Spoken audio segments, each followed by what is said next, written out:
Señores alumnos, buenas tardes. ¿Me escuchan? Buenas Sí, tardes, doctor, buenas doctor. tardes. Buenas tardes. Ok, empezamos la clase entonces. Solo hay 10 personas. Cada vez hay menos. Después no se van a quejar.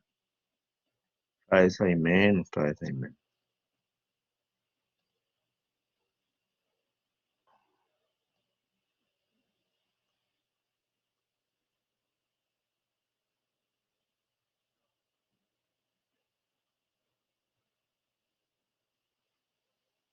Bien, son las 14:40. El día de hoy vamos a tratar un tema muy particular que se llama la neurooncología o los tumores infratentoriales y supratentoriales. El día de hoy vamos a hablar sobre los tumores supratentoriales. ¿Ya? Entonces, los tumores supratentoriales,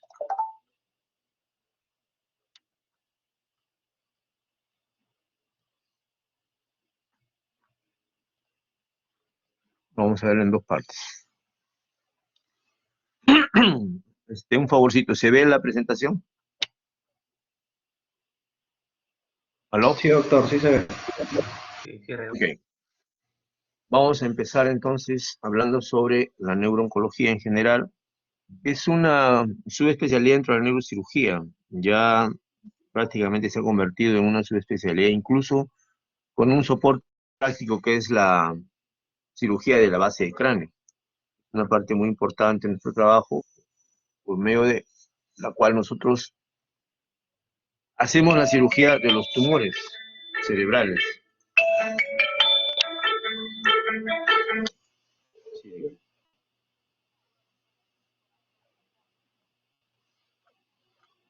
sí, diga usted.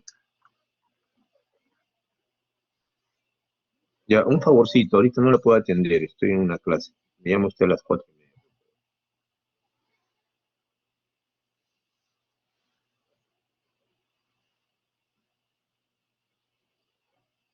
Bueno, la neurooncología, como tal, es una subespecialidad bastante socorrida porque es la forma como controlamos el crecimiento de los tumores cerebrales. ¿Ya? Los tumores cerebrales se han convertido en los últimos años prácticamente en la tercera parte de nuestro trabajo.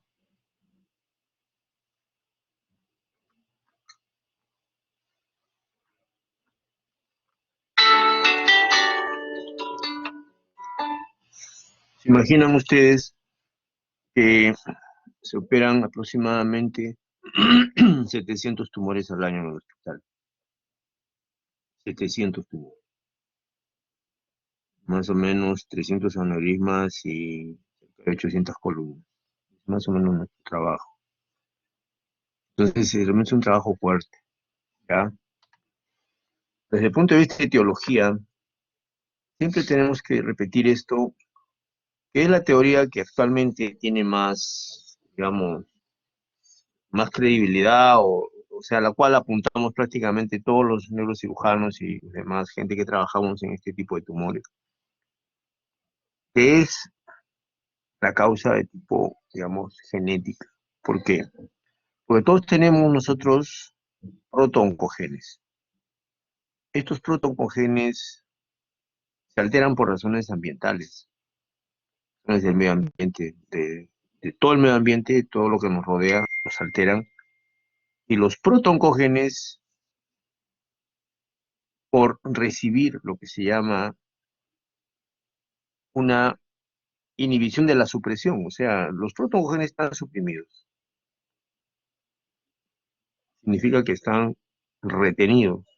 Hay una fuerza que los abaja, los baja, los pone en supresión.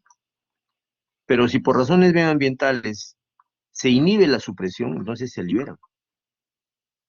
salen los oncogenes e inducen la replicación celular, o sea, la división de la célula. Y eso es el inicio de un tumor, que crece en forma desorganizada. Entonces, más o menos ese es el criterio filosófico, el fondo del tema, de lo que se llama supresión de un supresor. O sea, hay un gen supresor que tiene pues a la replicación celular indiscriminada, sujeta y amortiguada. Pero lamentablemente cuando se activa, inmediatamente viene la replicación. Algunos atribuyen eso a mutaciones, otros simplemente a factores ambientales que hacen que la célula que normalmente tiene al gen suprimido lo libera y entonces hay el crecimiento tumoral. Entonces, ese crecimiento tumoral, esa masa tumoral, ¿no? ¿Qué hace? Por el tratamiento tradicional, por el tratamiento tradicional, se favorece su regresión. ¿Cuál es el tratamiento tradicional? La cirugía. Con la cirugía cortamos el tumor, lo sacamos, dejamos un pedacito, regresión del tumor.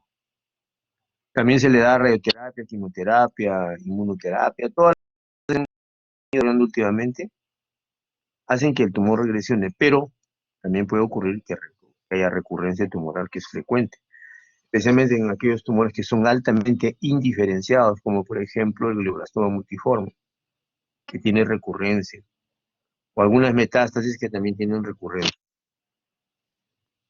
Y por otro lado, a la masa tumoral se le dan tratamientos dirigidos, en eso están ahora, que es lo que se llama la nanoterapia. O sea, son, digamos,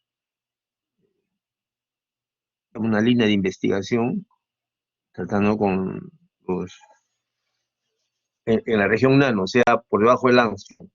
Entonces están metiéndose exactamente al alma del gen para favorecer la regresión. Ya sin el tratamiento tradicional, pues que es la cirugía, etc. Entonces el tumor ahí lo, lo, lo bajan. Si nosotros vemos un tumor primario, como en este caso, en esta parte, nosotros vemos que el tumor primario tiene una serie de factores que hacen que resista la hipoxia, que empiece a, digamos, a través de los exosomas, a proliferar en una alta capacidad inflamatoria y a migrar, a atravesar la pared vascular. Por otro lado, ese es el tumor primario, porque el tumor primario avanza. El tumor primario, como el astrocitoma, avanza, se disemina. Igual el tumor que es una metástasis. La metástasis llega, atraviesa la pared celular y empieza a crecer. Empieza a hacer genes expresivos, y empieza a proliferar en forma indiscriminada. Entonces tenemos nosotros que la célula tumoral está entendida ahora desde el punto de vista genético y epigenético, ¿ya? Entonces es interesante que nosotros veamos que con el tiempo vamos a estar nosotros ante lo que se llama la terapia biológica, que lo que quieren es, sin cirugía, inhibir el crecimiento tumoral. Y lo están consiguiendo en algunos lugares, están trabajando bastante. Porque la célula cancerosa tiene estas propiedades, que las he conseguido por ahí en un link.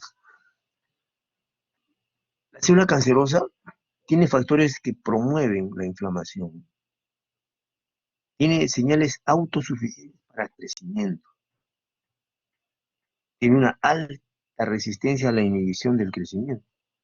O sea, digamos, aguanta y resiste, tiene esa fuerza. Incluso la muerte celular. Son células, digamos, con 2, 3 núcleos grandes. Me acuerdo mucho, había un profesor de patología que se expresaba de ellas, decía, son células totipotenciales, que eran aberrantes, que crecían monstruosas, que tenían un montón de núcleos. Bueno, esa era su explicación como patólogo, ¿no? Pero estas células tienen una replicación ilimitada, o sea, se dividen, se dividen, se dividen, se dividen, resisten a la muerte celular. tienen una alta capacidad de angiogénesis, provocan, o sea, hacen el crecimiento de vasos, de nuevos vasos tumorales, ¿no? Que son para coagular, son bien bravos. Uno te coagula y se deshace y sigue el sangrado, no para el sangrado, son paredes, no son anómalas, no son iguales. La célula cancerosa tiene una capacidad de metástasis alta, y tiene una estabilidad genómica, y esa es la parte que se está estudiando. Por otro lado, también energéticamente, por ejemplo, no sigue el ciclo de Krebs, utiliza mucho el ciclo de Piruvat, o sea, cierto mundo utiliza mucho el crecimiento anaeróbico, tiene una resistencia a la destrucción inmunológica, o sea que son capacidades que tienen que recordarlas ustedes, porque eso va a ayudarles a entender por qué un tumor primario da metástasis, por qué la metástasis crece, y crece, y crece, y crece, y crece, al final mata al paciente, ¿no? Desde el punto de vista más superficial, más grande, se puede clasificar a los tumores cerebrales en tumores primarios y tumores secundarios. Tumores primarios son aquellos originados estrictamente en el sistema nervioso central. Secundarios son los que vienen de otro lado, son llamadas metástasis. Desde el punto de vista de distribución, de frecuencia epidemiológica, se sabe que tomando en cuenta la población, la cantidad de metástasis es mayor pues, en la población vieja, ¿no? Y, por ejemplo, vamos a emergencia del Seguro Social con tanto personal, tanto paciente de edad, la cantidad de metástasis es alta. No tenemos a cada rato metástasis que operar, metástasis. Bueno, hablamos del cerebro, que es nuestro trabajo, pero hay metástasis por todo lado también, ¿ya? Las primarias o metástasis en su gran mayoría neuroepiteliales, en clases primarias, o sea, astrocitomas, ¿ya? O epiteliomas, que también le llaman, la- tumores pituitarios, los meningiomas, entonces hacen competencia también, ¿ya? Primarios, entonces, primarios cerebrales se pueden originar en el tejido mismo o en sus cubiertas, en las meninges. Entonces pueden ser malignos o benignos. Acá tenemos, según su origen celular, algunos tumores que más o menos de acuerdo al tipo celular se conocen, ¿no? Por ejemplo, los que son exclusivamente del neuroectodermo. En el neuroectodermo tienen alveoloblastoma, retinoblastoma, al glioma, los astrocitomas, el oligo, el ependimoma, el glioblastoma.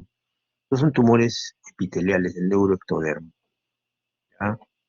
Del mesénquima, o sea, de la segunda capa, tenemos a los tres característicos que les he hablado, que son primos hermanos, que tienen gran cantidad de vascularización. Se derivan de las células meningoteliales, de los vasos sanguíneos o de los pericitos. Entonces tienen ustedes que tienen al meningioma, al hemangioblastoma o al hemangiopericitoma. Tumores muy vascularizados, altamente vascularizados.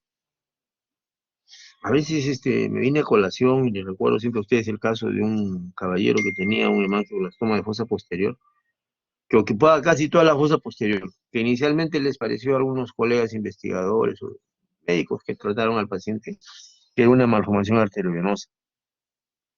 Entonces, cuando se le sometió a una cirugía ablativa de malformación arteriovenosa, al sacar un pedacito, hubo un sangrado de aproximadamente 7 litros. Y el pedacito del diagnóstico era un hemangioblastoma, no era malformación arteriovenosa.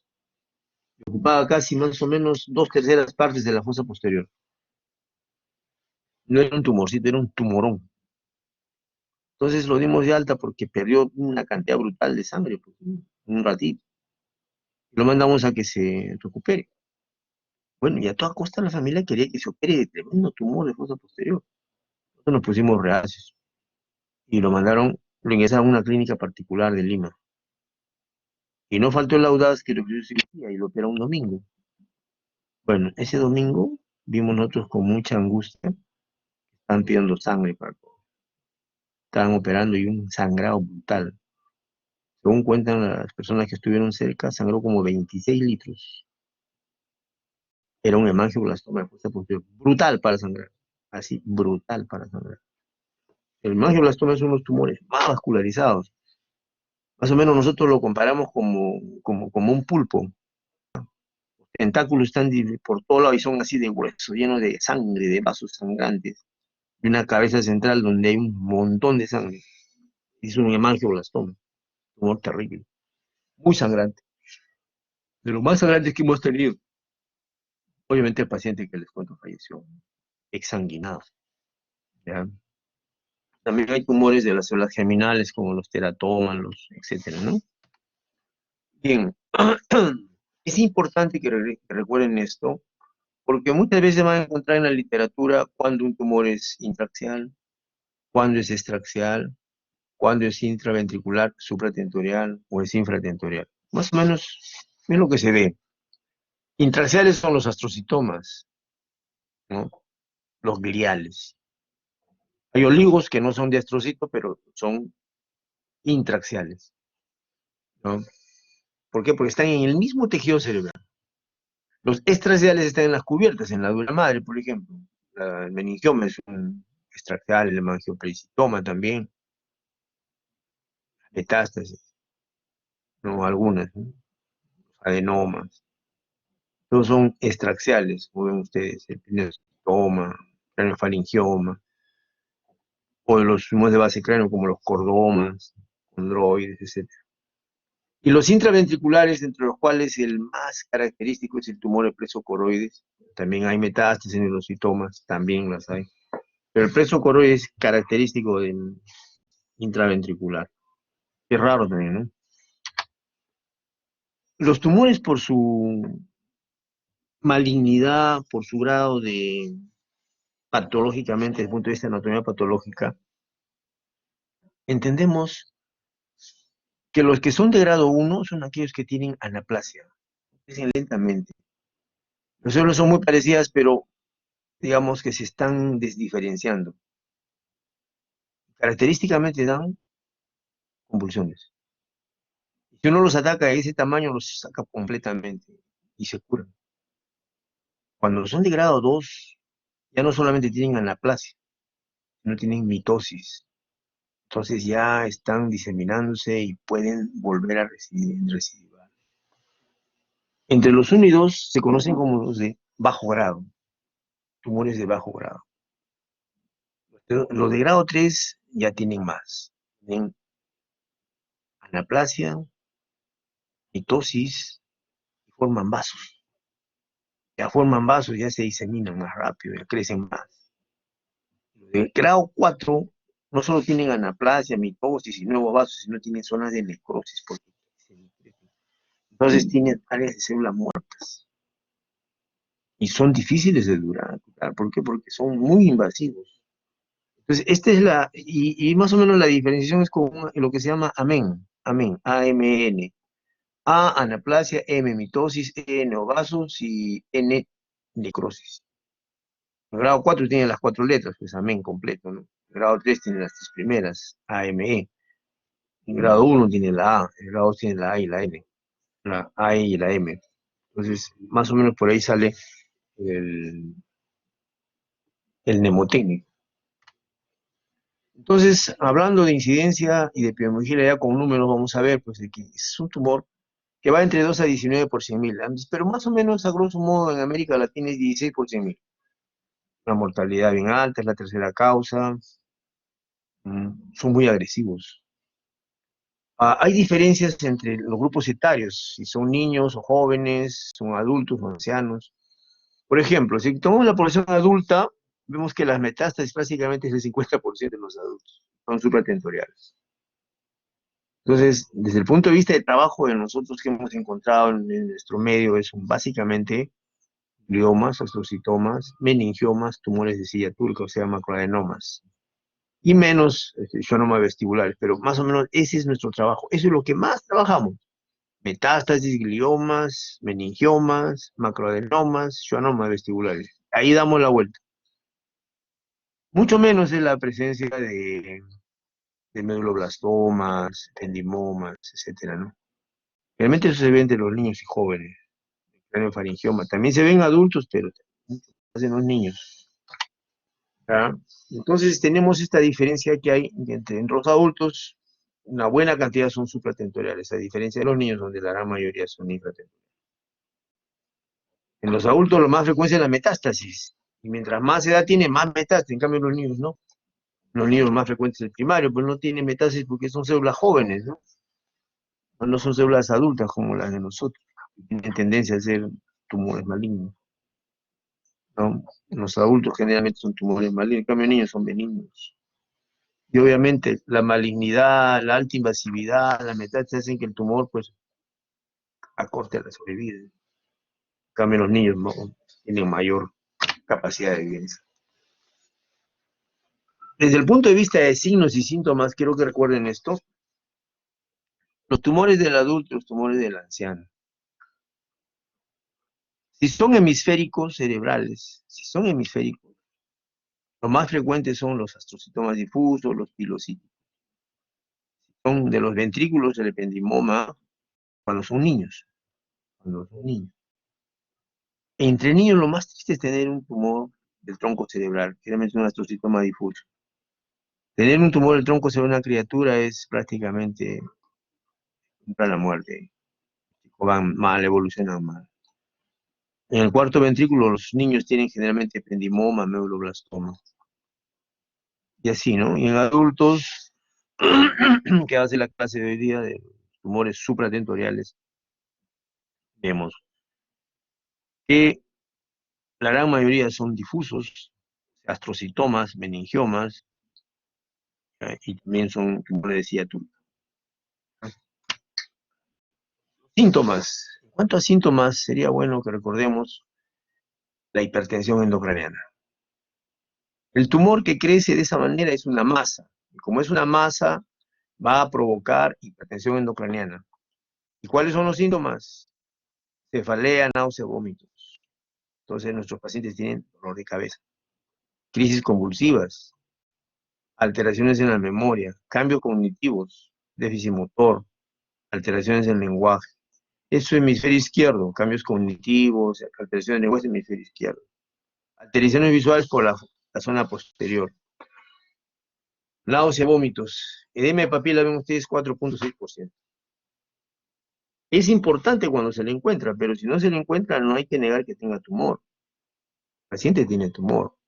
A grosso modo, por ejemplo, un tumor frontal provoca cambios en la personalidad, puede tener hiperorexia, hiperfagia, hipersexualidad, demencia el paciente. Cuando es del lóbulo parietal, generalmente hay afasia, alteraciones en el lenguaje, mianopsia, está desorientado. En el lóbulo temporal hay crisis convulsivas, déjà vu, que llaman a veces, alteraciones en la memoria también. Tiene problemas con lo ya visto, lo ya vivido, tiene auras. El paciente con auras ya es sospechoso de tener un tumor temporal, lo que se llaman también crisis uncinadas. ¿Ya? ¿Por qué? Porque está comprometido el uncus. Entonces hay mal olor, convulsión, crisis uncinadas. El óvulo occipital generalmente da visión, ¿no? El tálamo, alteraciones sensitivas, cerebelo, ataxia, dismetría, nistagmo. Y el tronco cerebral, pues el síndrome alterno, no va con pares craneales generalmente. ¿Ya? Tenemos que evaluar siempre el examen físico, ver la frecuencia, si hay bradicardia o no hay bradicardia, si hay hipertensión. Si ustedes encuentran hipertensión bradicardia en una persona joven de manera inexplicable, lo más probable es que tenga una masa en la cabeza. Y hemos visto eso que se llama tumor cerebral. ¿Ya? Y obviamente después vienen las alteraciones en la frecuencia respiratoria, pues empieza a respirar mal y el paciente al final hace paro respiratorio y se muere. Y eso configura lo que se llama el reflejo de Cushing. Hipertensión, bradicardia, trastornos respiratorios, paro, coma, muerte. Nunca olvidar que para evaluar a un tumor cerebral adecuadamente tienen que hacer el score de coma de Glasgow y hacerlo cada 6 horas para ver si se deteriora o no. Es importante ver pares craneales, ver por ejemplo esta desviación de la mirada conjugada, ver las pupilas, si hay midriasis, si hay anisocoria, si hay diplopia, si hay asimetría facial, por ejemplo, ya habla de compromiso del ángulo pontocerebeloso, ¿no? O alteraciones auditivas, igual.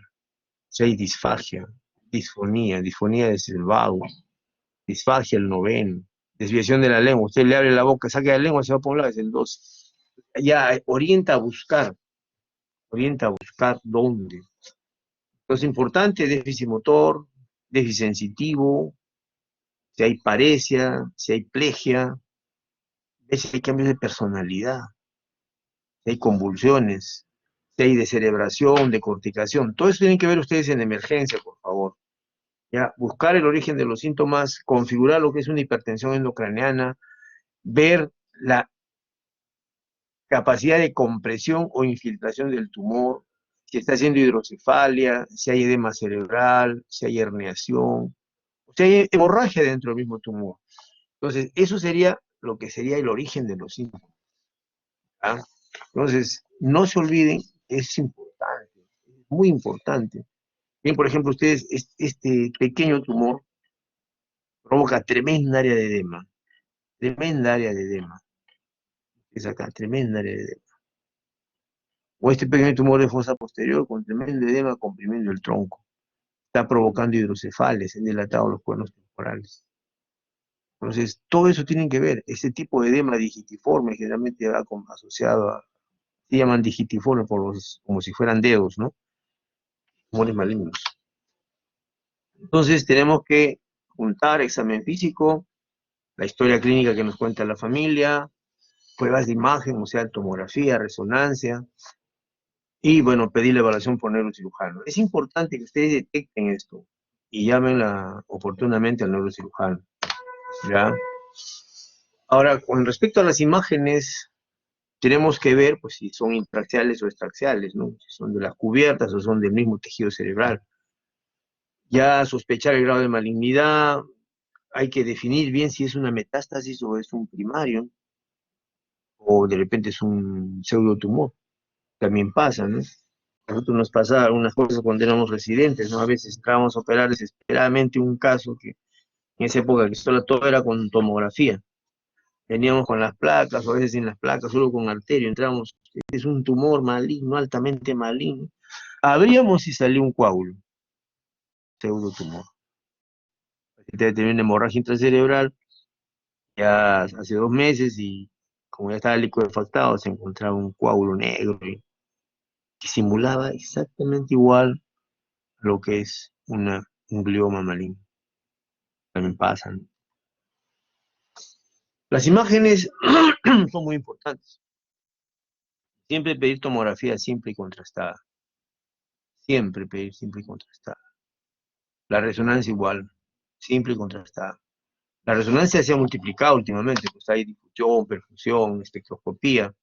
Son estudios que ayudan a diferenciar de qué, contra qué estamos. La tomografía es muy útil. Hay imágenes hasta medio centímetro de grosor. La tomografía con y sin contraste es muy útil. Tiene mucha relación anatomopatológica. Es muy útil para el posoperatorio, mucho más que la resonancia. Nosotros, por ejemplo, cuando operamos, nuestros pacientes que suben de sala a 13B a la UCI, a las 2 horas ya están bajando a una tomografía. Entonces, cuando uno opera un tumor cerebral, lo primero que puede complicar, uno, es que haga un hematoma postoperatorio. O sea, que algún vasito intratumoral siga sangrando. Porque esos vasitos son de difícil coagulación, ya les dije. Se deshacen esos vasos, son neovasos, así débiles, son como telitas de araña, infinitos, que se rompen y bueno, sangran, ¿no? Y dan hematoma, dan un coágulo, y por eso se puede morir el paciente. Por eso es tomografía postoperatoria.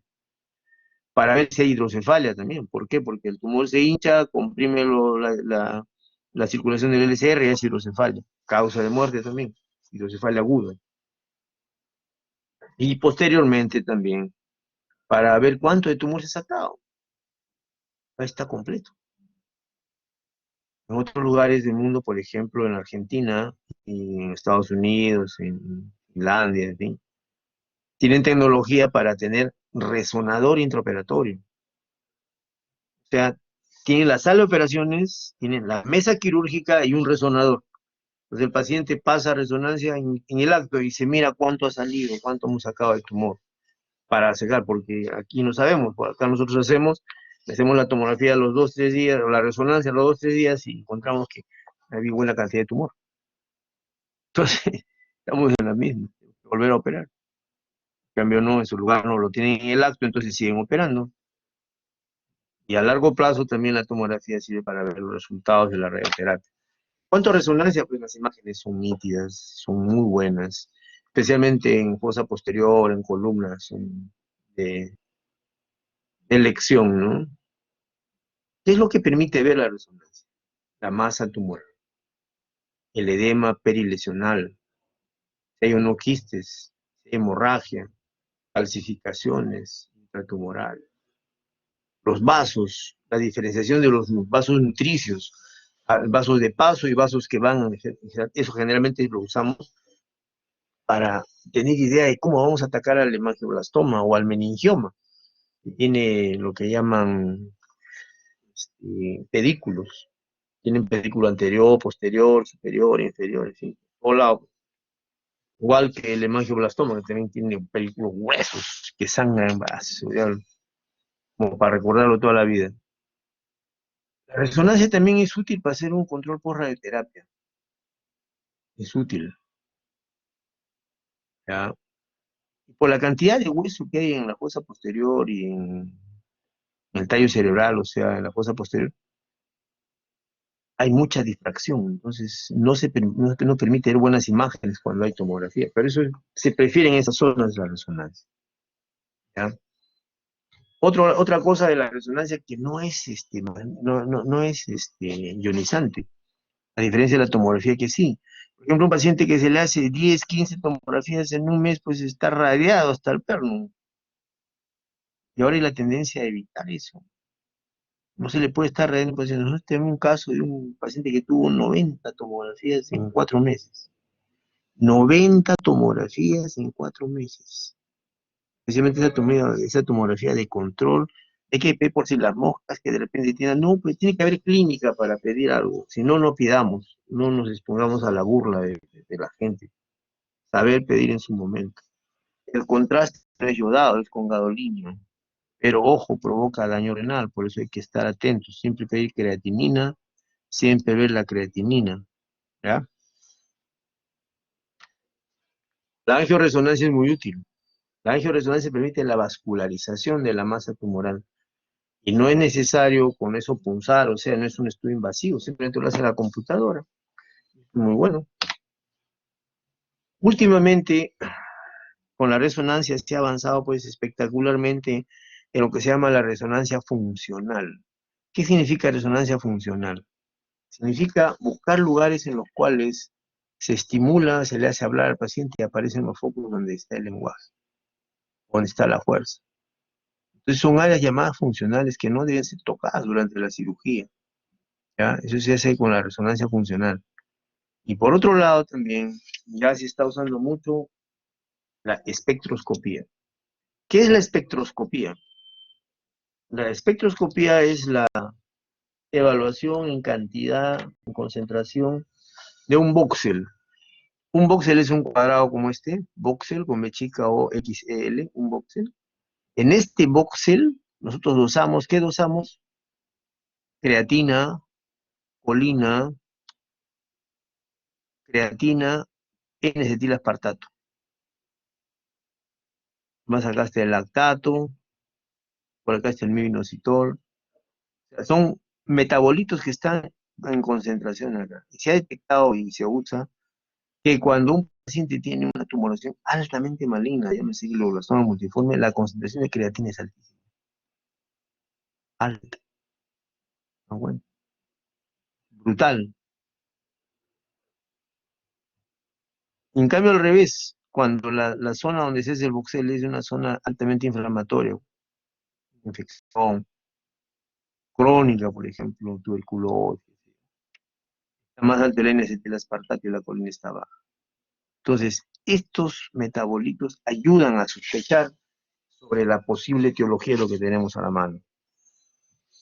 Si un paciente convulsiona, tiene una masa en la tomografía, se le hace la resonancia con espectroscopía y sale que es alto el contenido de colina, con seguridad ese paciente tiene un glioma maligno, tumor maligno. ¿Ya?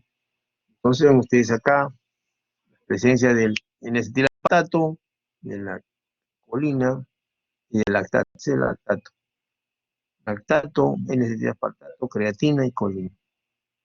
¿Ya? La colina está en relación con tumores malignos.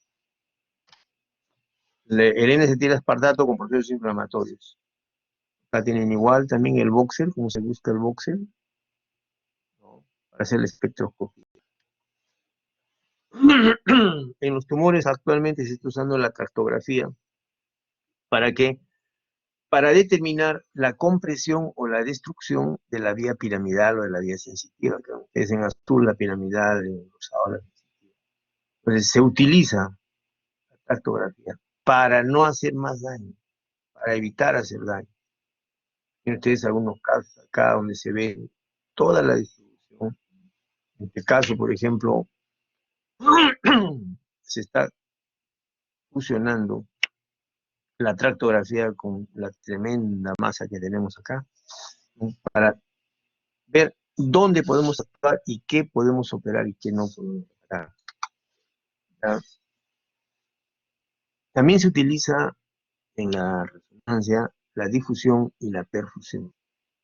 La difusión y la perfusión permiten, en el caso de la difusión, ver zonas quísticas en los líquidos. La perfusión son las tumorales que captan bastante vascularidad, ¿ya? Y por último, para los tumores, hay un gran problema en lo que respecta a la presencia o no de radionecrosis. ¿Qué es la radionecrosis, dirán ustedes? ¿Por qué es importante? Es importante porque cada vez se operan más tumores malignos, a los cuales se les da radioterapia. Y la radioterapia provoca radionecrosis. Nosotros en el año 17 18 tuvimos la mala suerte de operar a 6 casos que el diagnóstico era recidiva del glioblastoma y el diagnóstico final anatomopatológico fue necrosis tumoral. Se operaron por gusto. A raíz de eso es que nosotros estamos usando una tecnología que tiene el Hospital Revaldeati que se llama PET scan. El PET scan es la tomografía por emisión de positrones, utiliza glucosa marcada y es muy útil para diferenciar una necrosis por radioterapia de una recurrencia tumoral. Entonces, cada vez que un paciente ha sido operado de glioblastoma, ya se le ha dado radioterapia, quimioterapia, y después de 6 meses, un año, empieza a tener convulsiones, dolor de cabeza, y una imagen sospechosa de crecimiento tumoral, radionecrosis también. Hacemos el PET scan. Cuando el PET scan es positivo, o sea, hay gran captación de la glucosa, estamos frente a un glioma que ha vuelto a crecer. ¿Ya? Pero si es una zona muda, no capta la glucosa, esa zona es de radionecrosis. No se opera. Con eso les quiero decir que es bien difícil hacer el diagnóstico, ¿no? El diagnóstico diferencial es bien difícil, pero se intenta. En base a las imágenes, en base a la experiencia que hemos adquirido, hacemos el diagnóstico diferencial para no meter la pata. Con todo ello, llegamos al tratamiento. El tumor cerebral en general, estamos hablando del tumor cerebral en general. El tratamiento se ha denominado politerapia. ¿Qué significa politerapia? Hacer cirugía, radioterapia y quimioterapia. Cirugía, radioterapia y quimioterapia. ¿Y por qué la cirugía se hace? ¿Por qué? Porque tiene objetivos. ¿Qué objetivos tenemos? Obtener tejido tumoral y tener el diagnóstico histológico. O sea, no podemos estar a ciegas. No podemos decir, esto es cosa y botar el tejido. No. La idea de operar es para tener tejido y tener la patología. ¿Para quién estamos? La segunda parte importantísima está operar y sacar la mayor parte posible de tumor, pero conservando la máxima función. O sea, de nada vale pues hacer una cirugía resectiva brutal y el paciente sale muy hemipléjico. O sea, inútil, como una planta. No, pues tampoco. Y el otro objetivo de nuestra cirugía es descomprimir. Estamos hablando de masa. Todo tumor que tiene más de 30 centímetros cúbicos es una masa que ya potencialmente puede provocar enclavamiento tumoral, enclavamiento del paciente. El paciente puede fallecer por hipertensión endocrinal severa, aguda. Entonces, hay que descomprimir al paciente, sacar la masa, sacar la mayor cantidad posible de masa. Es el objetivo.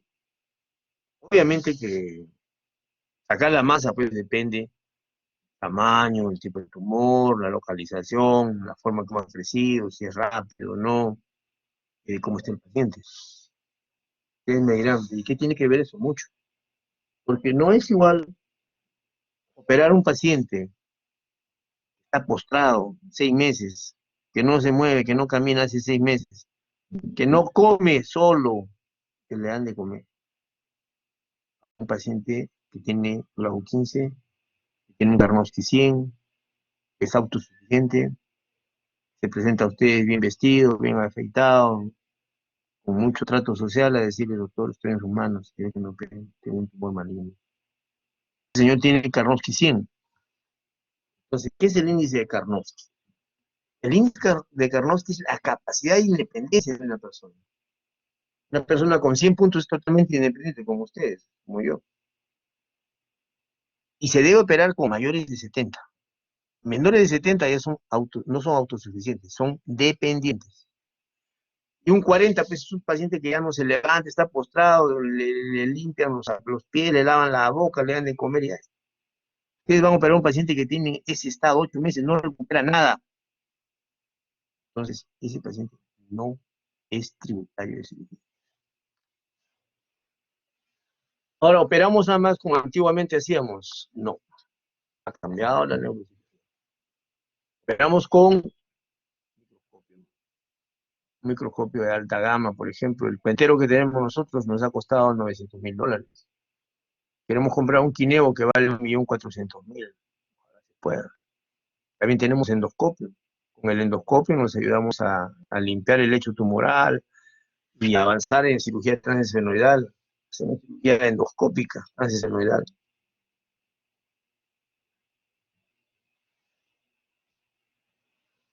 Entonces, el microscopio es un gran avance en el tratamiento de nosotros.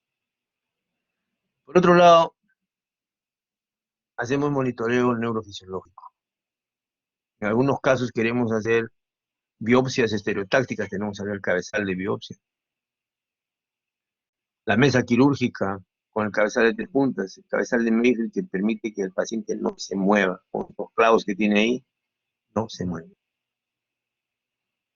Paralelamente a eso, usamos tinciones. ¿Qué usamos? Usamos, por ejemplo, cuando es un glioma 5-ala, o usamos la angiofluoresceína. Se tiñe el tumor y podemos sacar todo el tumor. Cuando el paciente tiene el tumor en un área noble, en el lenguaje, etcétera, y queremos no dañarlo, hacemos monitoreo neurofisiológico. El paciente se le intuba, se le programa todo, se le hace la craneotomía, y cuando se va a tocar el cerebro se le despierta, y se le hace monitoreo, se le hace hablar, se le hace ver objetos, en fin, para reconocer las zonas. Entonces es un trabajo entre el neurofisiólogo y el cirujano para reconocer qué áreas no se deben tocar. También podemos ubicar en el espacio con un neuronavegador al tumor. Ustedes acá se usan los fiducials, los fiducials son estas cositas, para ubicar el tumor, a qué profundidad está y en qué línea recta, oblicua, etcétera. O utilizamos el endoscopio para hacer neuroendoscopía, para hacer la fenestración del tercer ventrículo. O si el paciente está despierto, utilizamos el mapeo cerebral, el brain mapping que se llama. Tienen ustedes a los colegas haciendo biopsia estereotáxica, neuroendoscopía, tienen ustedes la endoscopía, o el brain mapping. Y acá el cabezal estereotaxia, ¿no? Que lo hemos usado bastantes veces para sacar estas masas chiquititas, pequeñitas, ¿no? Talámicas, ¿no? Entonces, realmente todo eso se hace. La cirugía del tumor cerebral puede ser de emergencia, el paciente enclavándose, puede ser urgente, o diferida. Generalmente se procura que sea diferida, generalmente, salvo que el paciente se esté enclavando, ¿ya? El objeto es eliminar la lesión, evitar la hidrocefalia y tomar pues una muestra del tumor para patología, para saber qué tiene. En lo que sí estamos de acuerdo todos en que no hay ni radioterapia ni quimioterapia de emergencia urgente. No hay. ¿Ya? Siempre es bueno que recuerden, de eso no me voy a cansar de hablarles hasta que termine la rotación, que es la hipertensión endocraniana. Ustedes tienen que reconocer hipertensión endocraniana en emergencia. Tienen que entender el tipo de cefalea, global, progresiva, nocturna, matutina, que aumenta con el Valsalva. Los vómitos, que son matutinos, son inesperados, son en proyectil, se llama vómito meningio. No hay náusea, simplemente vómito. No tiene que pensar en algo más. Ese es el fondo de ojo. Si uno sospecha en emergencia, querer usar el endoscopio es un sueño. 1, no va a haber pila. 2, se roban el foco. 3, se llevan el lente. O sea, 4, la enfermera se llevó la llave y no hay. O sea, es imposible. Pero tienen al residente de oftalmología o al oftalmólogo de emergencia que haga su fondo de ojo y tienen ya si hay o no papiledema. Eso ayuda bastante. Si sospechan un tumor hipófisis, que le dan su campimetría. Ya tienen ustedes ahí la lesión. O caen en el quiasmo. Entonces ya avanzan. La hipertensión endocrinal, como ya hemos visto en la primera clase, es la madre de las batallas. Nuestro trabajo en emergencia es evitar la hipertensión endocraniana, luchar con la hipertensión endocraniana, sospechar la hipertensión endocraniana y tener en mente que ningún paciente con hipertensión endocraniana sale de alta, no puede salir de alta. En la calle se muere y le echan la culpa a ustedes, los enjuician. Son muy jóvenes para tener juicios. Es un demérito, un castigo para la vida de un médico joven. Nunca se olviden del reflejo de Cushing. Es importante. A todo paciente que sospechen algo en su cabeza, vean si tiene bradicardia. Nuestro jefe, el doctor Morote, cuando entraba a pasar la visita a 15 pacientes, lo único que yo le veía que hacía era tomar el pulso. Con su mano tomaba el pulso. A todos los pacientes, sin darse cuenta, disimuladamente ponía su manito y agarraba el pulso. Si encontraba bradicardia, nos decía, este paciente hay que operar. Yo no decía más. Simplemente lo preparaba y lo bajaba a hacer arteriografía y lo metía en sala. Pues, ¿qué encontraste? Tumor, hematoma, coágulo. ¿Y cómo sabía esto? Porque tenía bradicardia. Era su llave, era su tip más precioso. Pero no veía la máquina, tocaba el pulso. La máquina engaña. Entonces, cuando tengan ustedes lo que ven acá, hipertensión, 12,9, 15,9. Bradicardia, 39 de pulso. Paciente joven, no, ni modo. No van a esperar que haga paro respiratorio. Eso ya tarde, ya se va a morir. Actuar inmediatamente. Eso nos enseñan en neurocirugía. No se olviden nunca de la hemorragia aguda, de la hidrocefalia aguda, del edema. La hidrocefalia aguda, como ustedes han visto, se trata con un drenaje ventricular externo. Si está en condiciones de una ventriculostomía, le hacen la tercera ventriculostomía y se soluciona el problema. Lo fundamental para la hidrocefalia es recordar que hay que sacar el tumor. Hay que sacar el tumor. Con eso se regula todo. Y si hay una hemorragia intratumoral, evacuar el tumor, evacuar la hemorragia. Si ustedes una hemorragia en el tumor, se evacúa y ya está. Se soluciona el problema. Si es un edema vasogénico, pues tienen que usar corticoides. Ni modo. Vayan ustedes un edema por necrosis y edema por tumor. Ahí son los corticoides el arma de elección.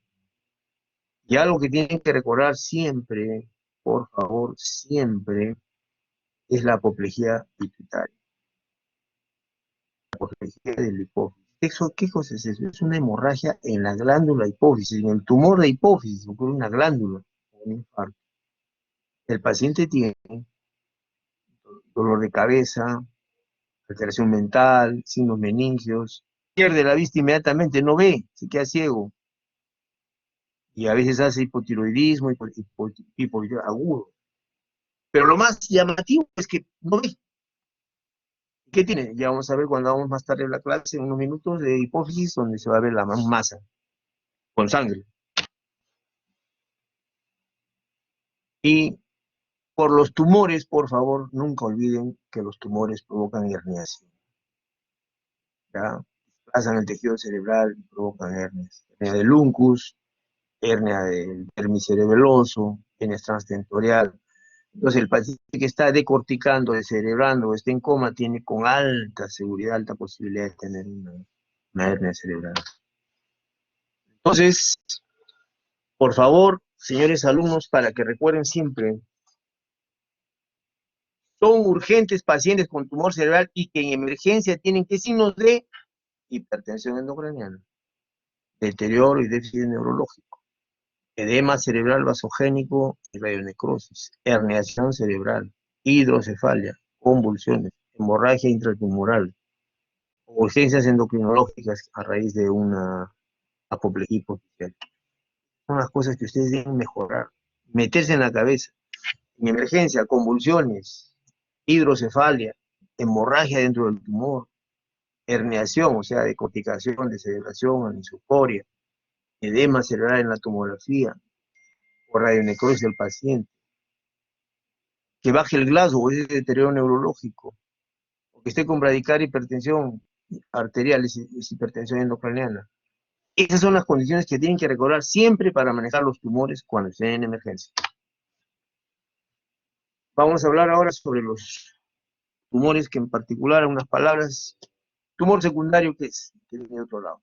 ¿De dónde viene? De cualquier parte de la economía. Son metástasis secundarios. Entonces, de cualquier parte de la economía, ¡pum!, diseminan. Obviamente, para tener esa capacidad invasiva, casi siempre son malignos.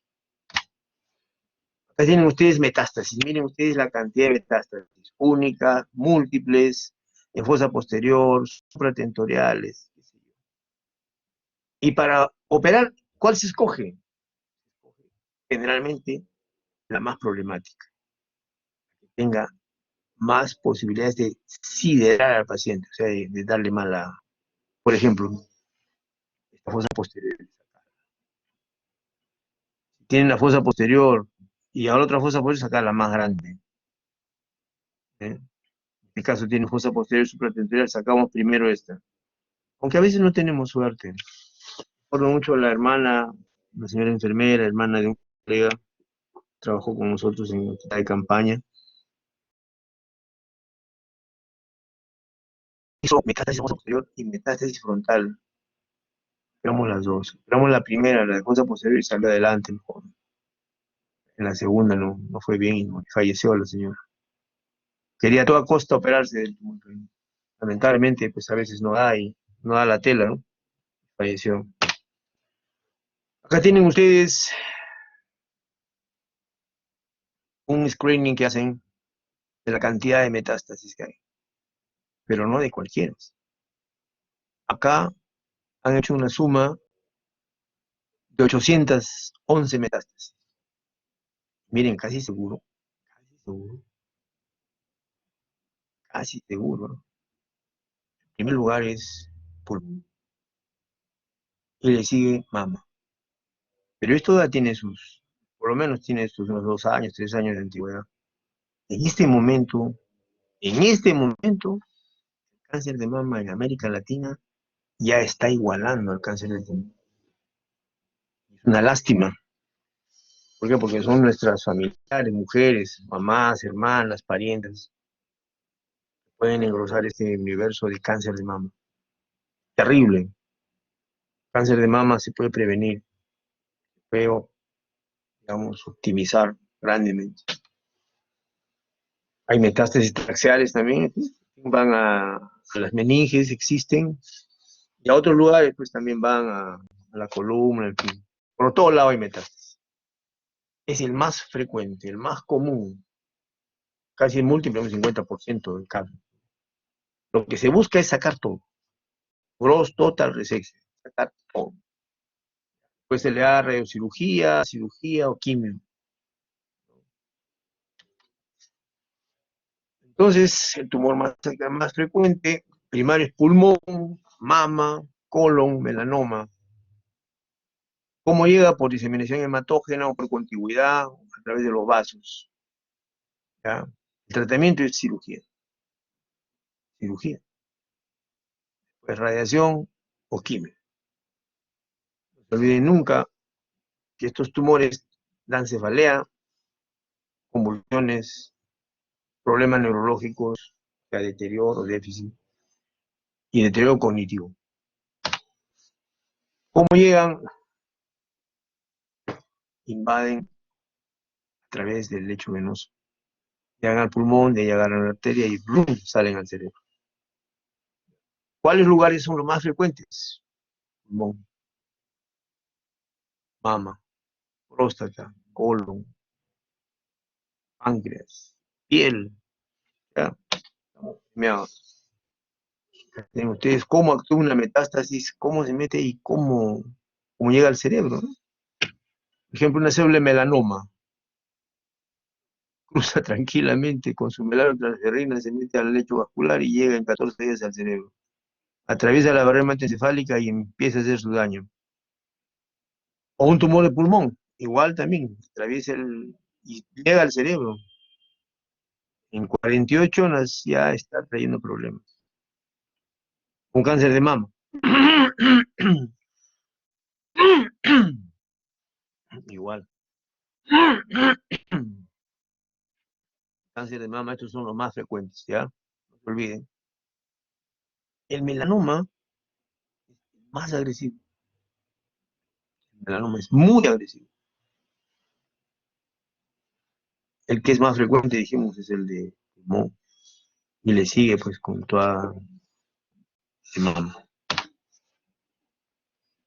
Tiene algunos cuadros que he conseguido sobre cómo invade el melanoma, que es un tumor bien maligno, bien maligno. Entonces, vemos una cosa bien interesante. Primero, que gana de lejos es el pulmón, ¿no es cierto? Pero ¿cuál es el que tiene más propensión a metástasis? Melanoma. O sea, el que tiene el melanoma se sacó la lotería, con seguridad va a ser metástasis. Tiene 50% de propensión a metástasis. Es el más activo en cuanto a metástasis. Sigue el de pulmón.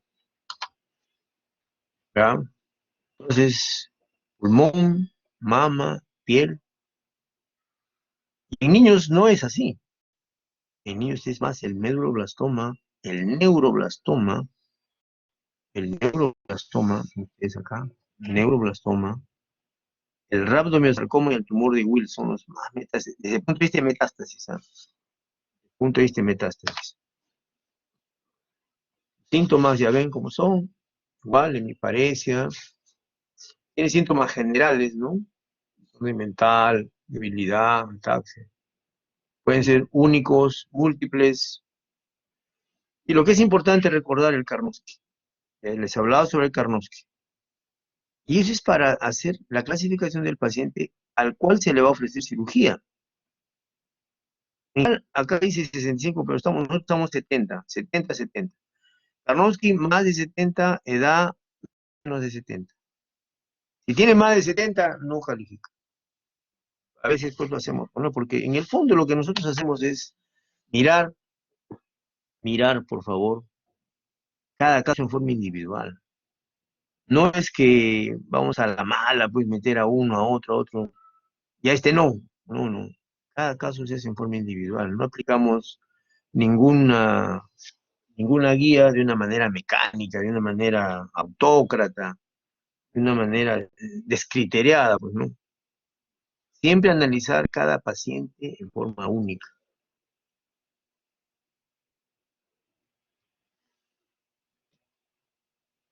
Acá les he conseguido para que en emergencia sospechen el lugar de metástasis, ¿no? ¿Qué clínica da la metástasis cerebral cuando está en el lóbulo frontal? Convulsiones. Cuando está en el lóbulo temporal, trastornos cognitivos, alteraciones en el estado mental, convulsiones. En el tronco cerebral, en el lóbulo parietal, hemiparesia, convulsiones, dolor de cabeza. En el lóbulo occipital, trastornos visuales, trastornos cognitivos. O en el cerebelo, ataxia. Cada uno de estos da con mayor frecuencia, ¿no? Tienen distintos tumores. La diferencia en la metástasis es que es un tumor pequeño con bastante edema, miren ustedes, pequeño acto de edema. Entonces eso casi es el diagnóstico. tumor pequeño, alto. ¿Y cómo tratamos a la metástasis? Miren, en el año 1920, lo que se le ofrecía era cirugía. No había otra cosa. Había para operarse. Tenía que operarse la metástasis. No había más. Para 1930 ya se le ofrece cirugía más radiación, o sea, terapia por la bomba de cobalto que llamamos, ¿se acuerdan? Entonces, a medida que ha pasado el tiempo, a partir del 50, o sea, 20 años después, recién se ofrece a cirugía, radiación y quimio.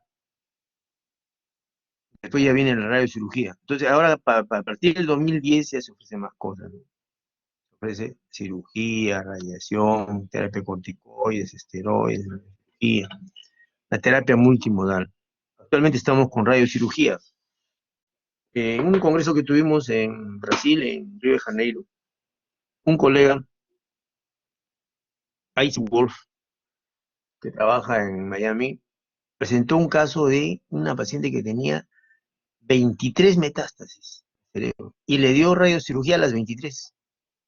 Y la paciente, cañón, le mejoró la vida, lo que hizo. O sea, nos dio a entender que la radiocirugía con Gamma Knife es muy útil en los casos de metástasis múltiples. Cada caso se ve en forma individual, no se olvide. No es una receta como da Gastón para hacer un ponche. No, de ninguna manera. Entonces, resumiendo en general, ¿qué indicaciones tenemos para resecar, para operar, para sacar una metástasis? Primero, edad. Tiene que tener menos de 65 años. En nuestro medio hemos quedado en 70. Karnowski tiene que ser mayor de 70. Mayor de 70, el índice Karnowski. Entonces, si es menor de 70, no pasa.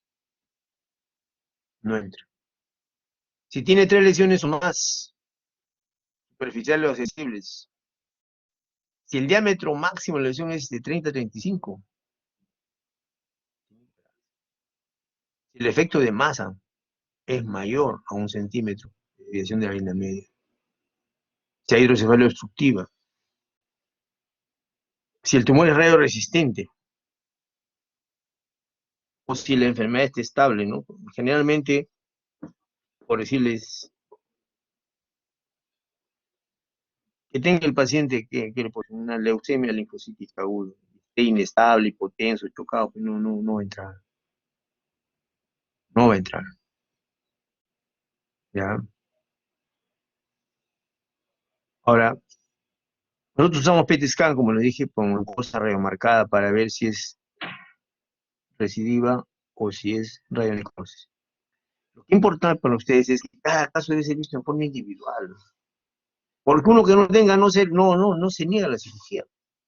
Siempre sacar la lesión que es sintomática o la lesión grande, la más dominante. Fundamentalmente, la edad más de 70 años no pasa. Karnowski, menos de 70, no pasa. O sea, no va. Algunos dicen 3 lesiones o más, no va, ¿no? Y eso está en duda. Ya les he explicado que Wolf le ha dado hasta 23. El diámetro, hay que sacar. Mientras más masa es, hay que sacar, hay que hacer tipo de reducción. ¿Ya? Ven la cirugía, ven ustedes a una forma de cirugía para sacar la metástasis, hay diferentes técnicas, ¿no? Entonces, sintomáticamente se da corticoides. No se olviden, ustedes en emergencia indican corticoides a un paciente con metástasis y le ayudan bastante. Tratar las convulsiones y evitar pues las tromboprofilaxis, ¿no? O sea, evitar que haya problemas de trombosis. Bien, algunos son altamente sensibles. Miren ustedes, los no sensibles son el melanoma, el cáncer renal, el sarcoma. Esto tienen que aprender eso de memoria. Porque ustedes pueden dar al linfoma radiación y se anota un por otro. O sea, es la elección. Mama es medianamente sensible, pero el melanoma no hace caso. No hace caso. No tiene usted una metástasis, como se le hace la incisión, se utiliza la ceja para que no se vea la incisión, ¿no? Corta, se saca la metástasis y está el paciente. Está sin metástasis, con su tomografía de control. Igual acá una biopsia dirigida con este aparatito, que es un aparato muy particular, muy bonito para hacer la cirugía. Otra metástasis, se utiliza ecosonografía para detectarlo, ubicarlo bien y sacarlo. Bien, ya tenemos una hora trabajando.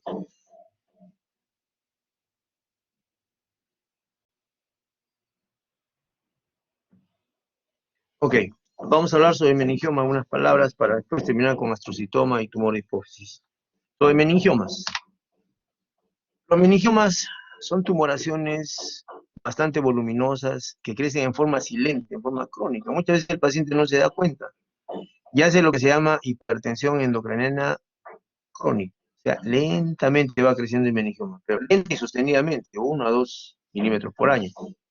Que tienen ustedes un meningioma, como les decía, es altamente vascularizado. Miren la cantidad de sangre que jala en los vasos. Muy vascularizado. Está localizado en la región frontal, está dependiente siempre de un dura madre. Acá está la cola dural que se llama, donde el meningioma se implanta en la dura madre. ¿Ya? Acá tenemos un bifrontal implantado en la dura madre. Más o menos es de 6 a 100.000 la incidencia. Acá dice que representa el 13 al 20, para no ser el 26%, es bastante frecuente el meningioma. En cuanto a si es grado 1, 2 o 3, la gran mayoría son grado 3. Atípicos o grado 2, más o menos es del 4 al 7%. Y malignos es de 1 al 2. Aunque últimamente, en los últimos webinars que hemos tenido, uno de los autores que se llama Osama Al-Mefti, que es uno de los más grandes metiches en meningiomas, y ha detectado lo que nosotros hemos visto hace 4 años. Hay buena cantidad de meningiomas malignos, ha aumentado su cantidad. ¿Ya?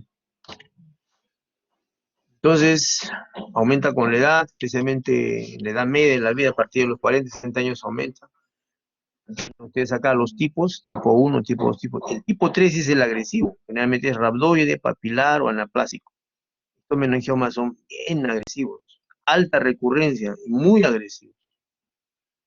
El cordoide grado 2, y en general lo que sacamos es esto: meningioma teleal, fibroblástico, samomatoso, angiomatoso, meningotelial, que la gran mayoría son estos.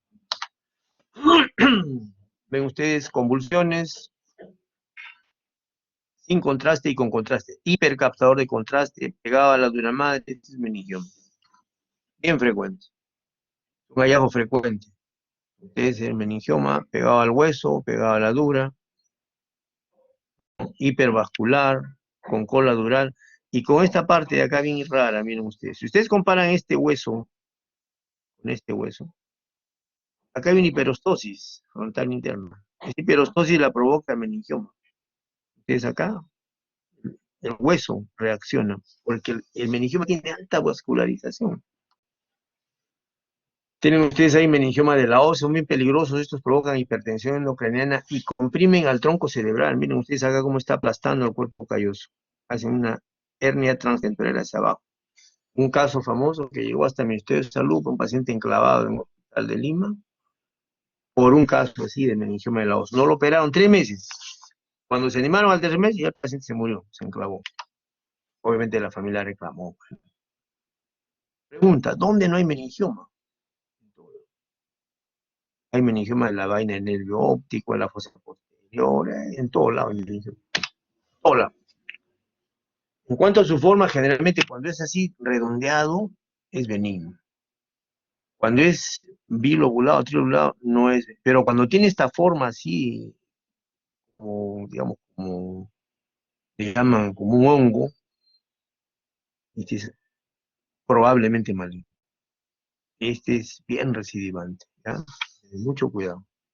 Ustedes acá unas imágenes de meningioma, miren acá el hueso. Hay perostosis, hay un chichón ahí. Está la implantación del meningioma. Se hace la panarteriografía para ver la vascularidad, para ver los alimentadores y poder resecar al tumor. Por ejemplo, acá hay que coagular los vasos, el polo anterior, el polo posterior, el polo medio, entonces coagular todo, o sea, devascularizar el meningioma para que no sangre, porque el meningioma sangra como los diablos. Acá tienen un feeder único, miren ustedes acá, por ejemplo. Se coagula acá, se vuelve y se acabó.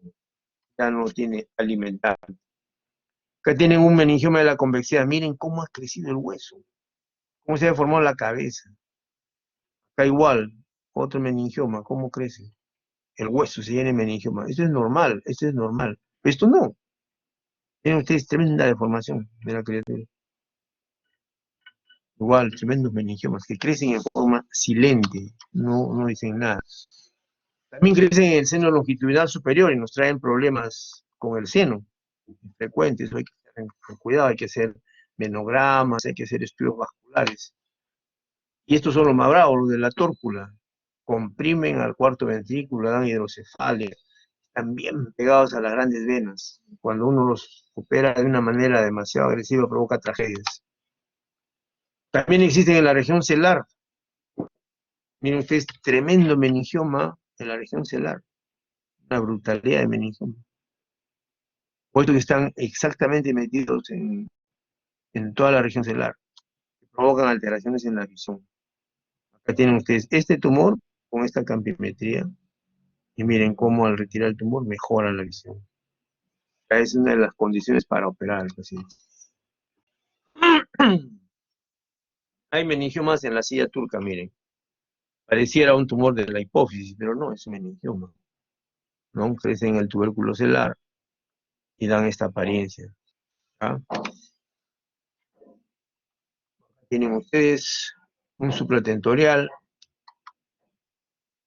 igual, pero más arriba, el pleno parénquima, es dependiente del hueso, es una cirugía, como se hace la craniotomía, se levanta la dura, esta dura está enferma, hay que resecarla porque está llena de meningioma, si lo dejan va a crecer por ahí, hay que sacarlo, se cortó, ahí está el meningioma, ven ustedes acá, ese meningioma, este es el tejido cerebral normal, y esta es una interfase, o sea, a través de eso hay que sacarlo.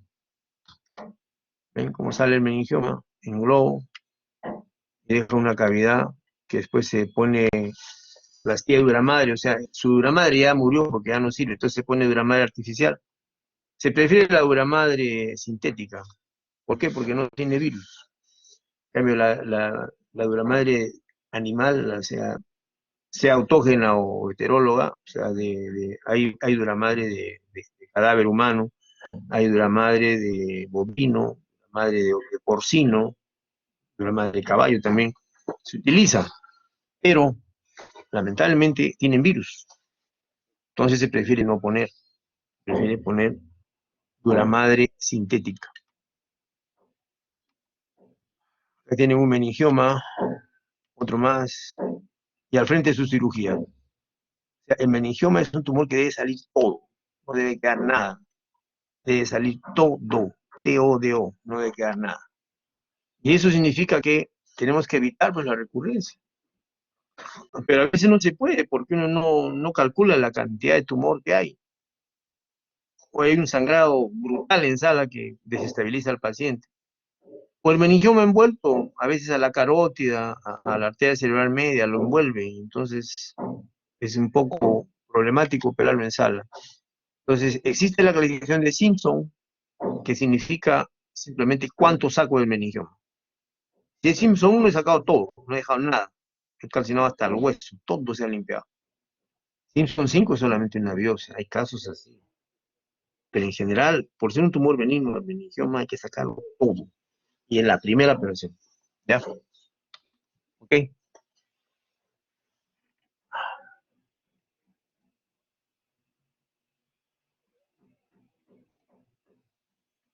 Bien, 34 alumnos. Somos 41, creo, ¿no? ¿Cuántos somos, colega Juan Pineda, delegado? Somos 40, doctor. No llegamos nunca a 40, ¿no? Siempre faltan. Están trabajando, seguro. Bueno, vamos a ver la otra parte. Tumores tentoriales, parte 2. En esta parte vamos a hablar sobre astrocitomas. Y otra parte, otro poco, vamos a hablar sobre tumores de hipófisis. Unos minutos más. Bien, los progenitores del astrocito son células gliales que dan al astrocito y al oligo y a la neurona. Pero cuando el astrocito degenera y se maligniza del astrocitoma, a veces hay las dos estirpes, que se llama oligoastrocitoma, ¿no? O solamente del oligodendrocito, entonces viene el oligodendroglioma. Pues son más o menos para que entendamos que son tumores intrínsecos. Biológicamente el más frecuente es el glioblastoma, pues le sigue el difuso y los más pequeños, ¿no? Otra, hay síndromes genéticos que predisponen a la presencia del sí.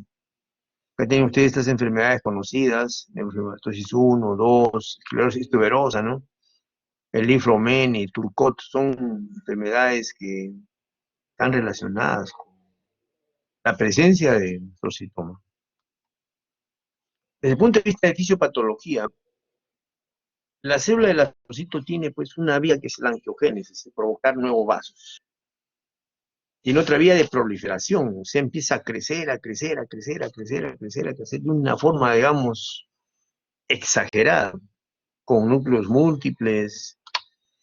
Otra vía es de la invasión, también invade, se mete al endotelio, lo pasa, lo atraviesa y caracho, es altamente invasivo.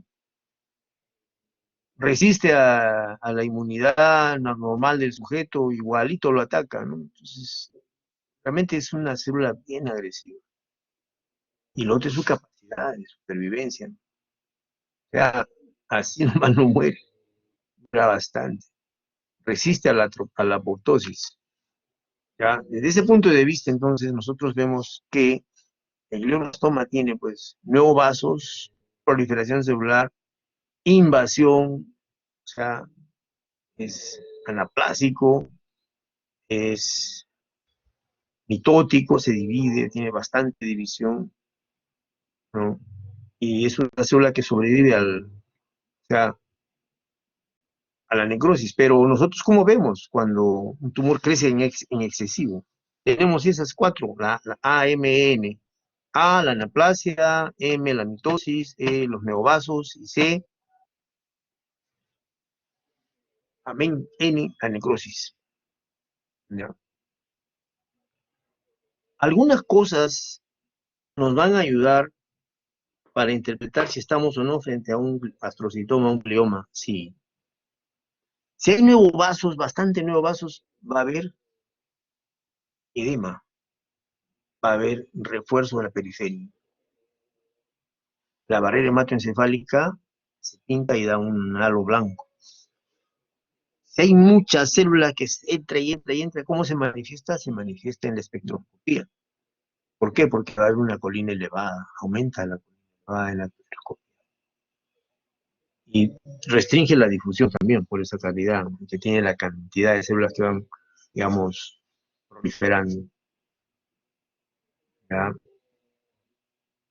Ahora, su invasión, el extenderse, es captado por el flare, porque aumenta la señal en el flare. Entonces, si usted mira el flare a un astrocitoma, va a ver cómo se ha invadido.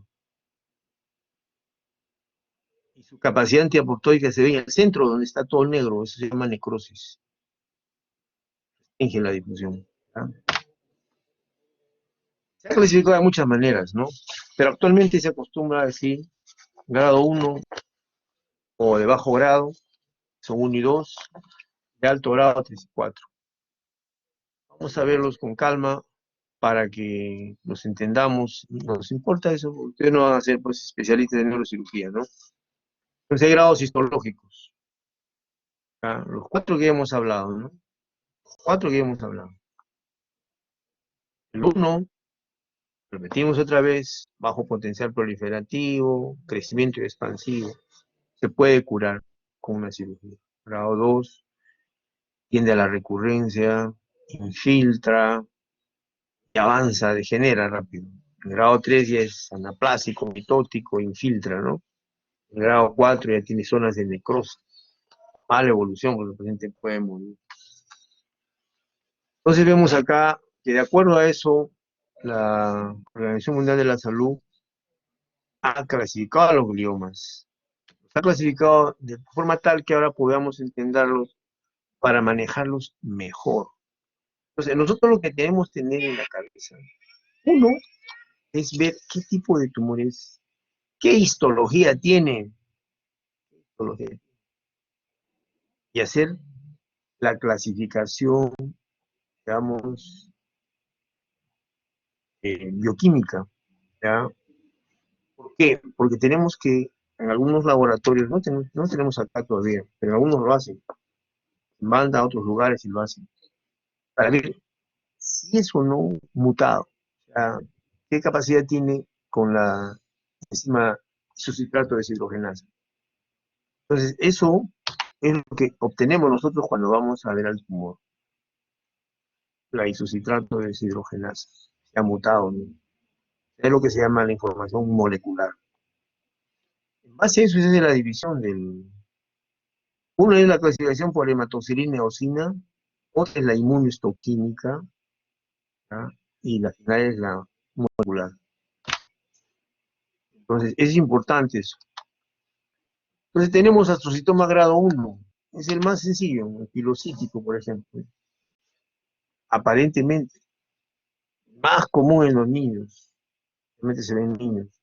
El tronco encefálico, el cerebelo, el quiasma, especialmente depresivos, ¿no? Tiene cefalea, el tratamiento es resección, hay que sacarlo. En algunos casos de pilocítico, donde el nódulo mural es este, y el quiste líquido, ¿no? Es el pilocítico. Tienen ustedes acá un típico pilocítico, un esquema, nódulo mural, el líquido, un quiste.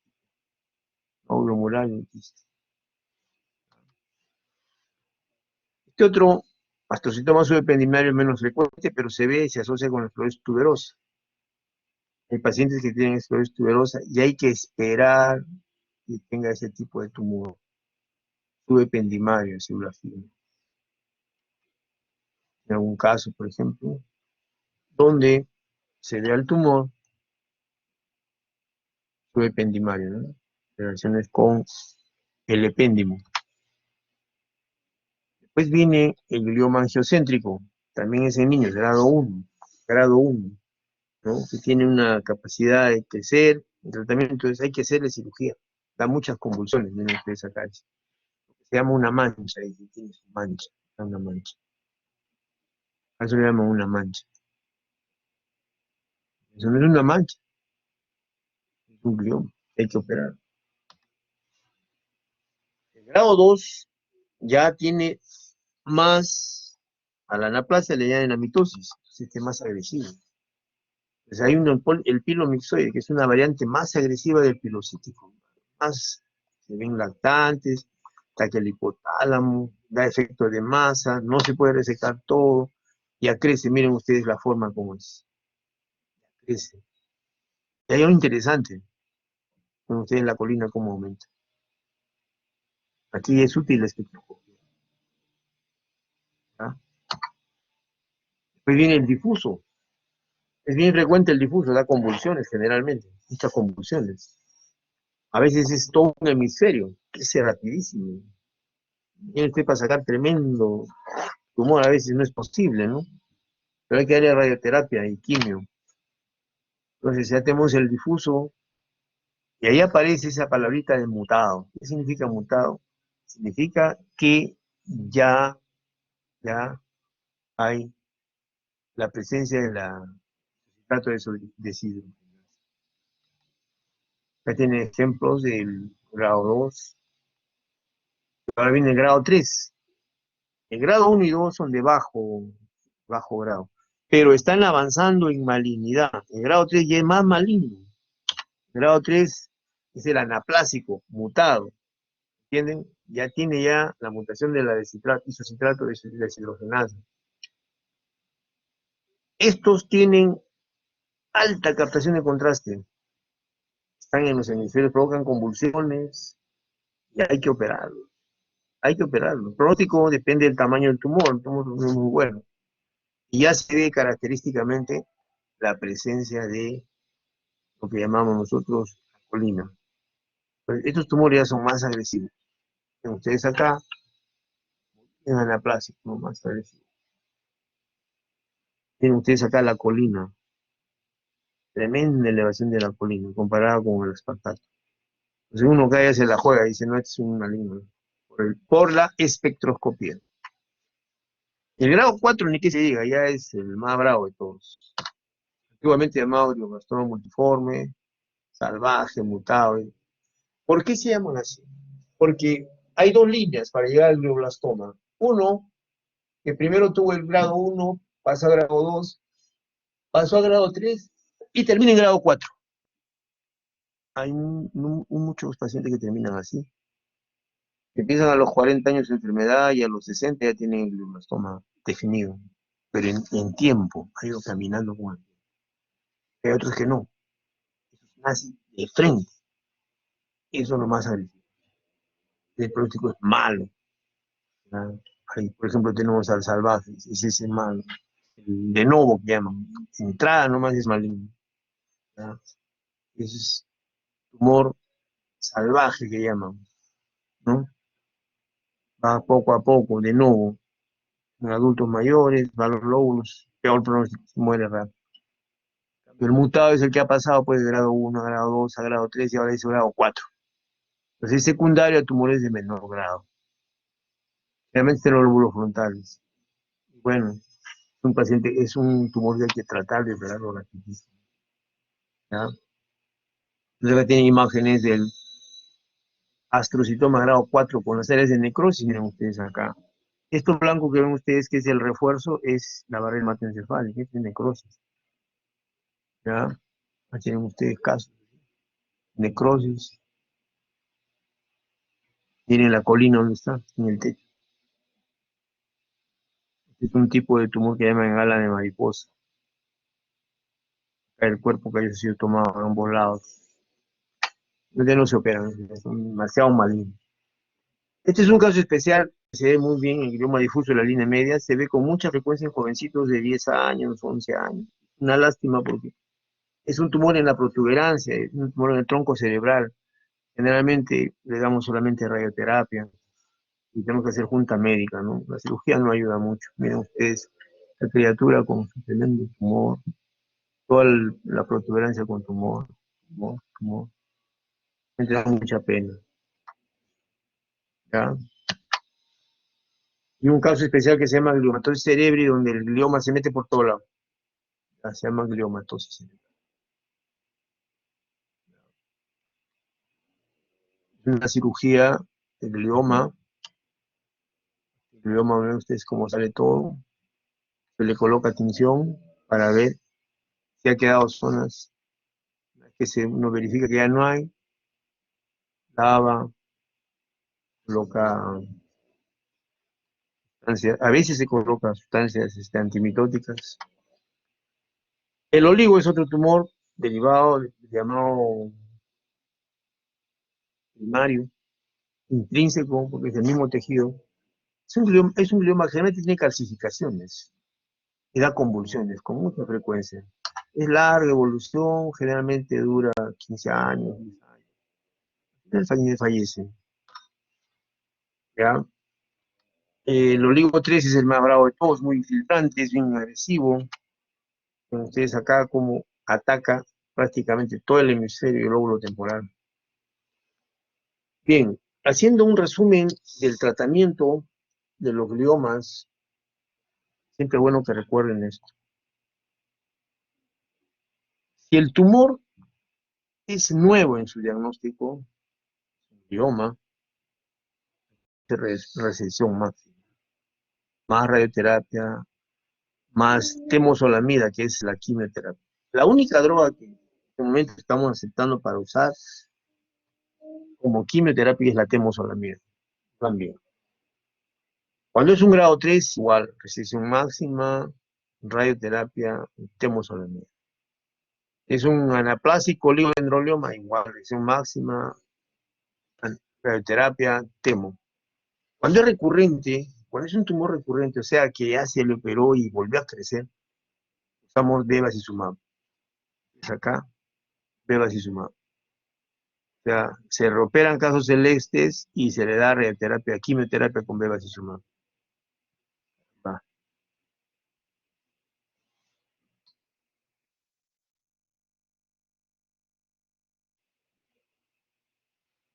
Bevacizumab, acá ven ustedes. Bien, me permiten 10 minutos más para terminar la clase, 1 hora y media. Patología hipoficiaria. Acá sí vamos a detenernos unos minutos. La hipófisis, como glándula, puede dar tumores secretantes y no secretantes. Casi más o menos, miren ustedes. Secretantes y no secretantes. En un universo grandazo.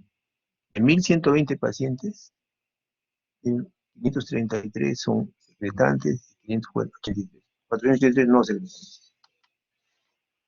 Entonces, el tumor de hipófisis puede ser de tipo prolactinoma, acromegalia, lo más frecuente. Pero son secretantes, también hay no secretantes, o sea, no secretores, que crecen nomás por su cuenta, crecen, no secretan nada. En cambio, estos sí secretan hormona de crecimiento, la acromegalia, o corticoides, el ACTH, que es la enfermedad de Cushing. ¿Ah? ¿Hay metastásicos a hipófisis? Sí. Sí, hay metástasis. O 3 o 4. ¿Cuál es lo clásico? Que da diabetes insípida. Muchas veces no nos explicamos por qué tiene diabetes insípida ese paciente. Es por la metástasis. Entonces, a esto llegamos a un tema, que los tumores pueden ser macro, grandes o micro. Los microadenomas generalmente son secretores, se llama microadenoma secretor, que a veces crece a macro, pero no, actualmente ya no. Ahora se le trata cuando es secretor. Si es secretor de ACTH, se le da antimitóticos. Reaccionan favorablemente, pero no todo. Si es acromegalia, se le da osteotride. Y si es prolactina, se le da cabergolina. Eso mejora. Pero el macroadenoma, como este, por ejemplo, que tiene ese perfil de muñeco de hielo, de grandazo, ¿no? Un fardo paracas ahí. Entonces, hay que sacarlo. Acá está destrozando todo el hipotálamo y el chiasma. Es un macroadenoma. Si no secreta es un macroadenoma, no secretó. Pero hay también uno que otro de ese tamaño y que secreta hormonas. Hay que tener cuidado. Acá tienen un gigante, miren ustedes, va hasta el piso de la boca. Tremendo tumor. Macroadenomas gigantescos. Estos macroadenomas, cuando son grandes, tienen un problema. Pueden sangrar. Y hacen una hemorragia intratumoral que se llama apoplejía hipoficial. ¿Ya? Entonces, sangran. Y acá hay sangre. Acá hay sangre. Acá hay sangre. Ahí hay sangre. Entonces tienen ustedes acá una imagen bien bonita sobre Osborne, sobre el tumor. La sangrado. No provoca ceguera en el paciente. Hay que hacerlo. Por eso es que al comienzo de la clase, cuando hablamos de tumores en general, decimos que hay que operarlos. Los pacientes deben ser operados, tienen sangre. Incluso tienen hasta nivel, como una copa con nivel. ¿Qué síntomas da? Pérdida de visión, miren. Pérdida de visión, dolor de cabeza. Pérdida de visión, dolor de cabeza. No se olviden, pérdida de visión. Tienen que atacarlo. Péchenlo. Dolor de cabeza, pérdida de visión, náusea, vómitos. Entonces es una emergencia endocrina. La apoplejía hipoficial es una emergencia endocrina. No se olviden nunca. ¿Ya? La emergencia endocrina del tumor hipoficial. Ahora, los secretores pueden ser prolactinomas, ven ustedes, 27%, Cushing de ACTH, 14%, de hormona de crecimiento, 14%, 13%, es lo mismo, ¿no? Entonces tenemos otra vez hablar sobre el silencioso, el que crece, crece y no dice nada. Simplemente se manifiesta cuando el paciente está ciego o perdió un ojo. ¿Ustedes cómo crece? Tremenda masa. Acá en reloj de arena, tremenda masa. Acá en un corte, tremenda masa. Acá ven ustedes, tremendo animalito. Grandazo con su cabecita, parece un paracas. Pero son silenciosos. Entonces acá casi cerca al paladar, tremendos tumores. Estos macroadenomas requieren pues, tratamientos especiales. Pueden ser abordajes transcraneales o inicialmente transesfenoidales y después transcraneales. La tendencia ahora es hacer por transesfenoidal todo lo que se pueda. Sacar la mayor cantidad posible y lo que quede por vía transcraneal. De los secretores que ven ahora, ya dejamos los no secretores. Los secretores es de prolactina. El de prolactina hay que hacerle pasaje de prolactina, porque es necesario saber que es necesario saber de que saber que estos tumores se tratan con cabergolina y se diluyen, o sea, se deshacen, se licúan. Entonces los prolactinomas inicialmente no se tratan con cirugía, salvo que sean resistentes al tratamiento. El prolactinoma da galactorrea, menorrea, prolactinemia elevada, entonces hay que hacer la evaluación de endocrino, hay que darle cabergolina. Si disminuye el tamaño, mejora el síndrome quiasmático, no hay que operarse. Pero si crece, sí. Si no disminuye también. Si es resistente a la cabergolina, no hay que operar. El otro tumor es la acromegalia, que da la secreción aumentada de hormona de crecimiento. El paciente que tiene este problema, si es puber, se le hace gigantismo, y si es después de adulto, ya da acromegalia. Entonces saca un caso de acromegalia. Este es un peruano de Cusco, 1922, creo. Es Chambi, fotógrafo cusqueño. Miren, tremendo acromegálico. Este es un paciente de Cushing, acromegalia. Manos grandes, gruesas. En este caso era un macroadenoma. Entonces, provocó de Cushing, pero era macro, grandazo. Entonces, la acromegalia es una enfermedad, pues, que se ve. ¿Cuántas veces han visto ustedes pacientes en la calle con esta cara?